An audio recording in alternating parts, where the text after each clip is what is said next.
ಲೈಫಲ್ಲಿ ಇಷ್ಟಪಟ್ಟಿದ್ದೆ ನೀನ್ ಒಬ್ಬನ ಅಂತಾನೆ, ಇನ್ನೊಬ್ರನ್ನ ಇಷ್ಟಪಡ್ತೀನಿ ಅಂತ ನೀನ್ ಹೆಂಗ್ ಅನ್ಕೊಂಡೆ?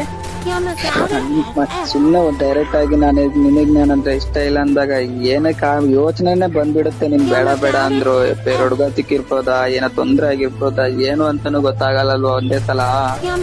ನಾನು ಏನ್ ಮಾಡ್ದೆ ಅಂತ ನಿಂಗೆ ಗೊತ್ತಿಲ್ಲ, ಈ ತರ ಎಲ್ಲ ಹೇಳ್ತಾ ಇದೀಯ ನೀನು.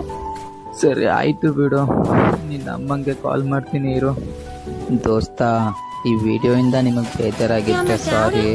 ನಾನು ಒಬ್ರಿಗೋಸ್ಕರ ಮಾಡಿದೆ, ಆದರೆ ನನಗೆ ಗೊತ್ತಿರಲಿಲ್ಲ ಸಾವಿರಾರು ಜನ ಈ ಥರ ಆಗಿದ್ದಾರೆ ಅಂತ. ಬಟ್ ಲವ್ ಮಾಡೋ ಮುಂಚೆ ಪ್ಲೀಸ್ ಒಂದ್ಸಲ ಮನೆಯವ್ರನ್ನ ಒಪ್ಸ್ಕೊಳ್ಳಿ.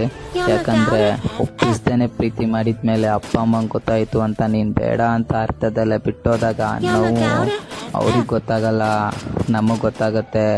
ಅವ್ರು ನಮ್ಮ ಜಾಗದಲ್ಲಿ ನಿಂತ್ಕೊಂಡು ಯೋಚನೆ ಮಾಡಬೇಕು ಆ ನೋವೇನು ಅಂತ. ಅವಾಗ ಗೊತ್ತಾಗುತ್ತೆ ಅವ್ರಿಗೆ ಆ ನೋವೇನು ಅಂತ. ಇವಾಗ ನಾನು ಅವ್ರ ಅಮ್ಮಂಗೆ ಕಾಲ್ ಮಾಡಬೇಕು, ಏನಂತಾರೋ ಏನು ಹೇಳ್ತಾರೋ ಒಂದು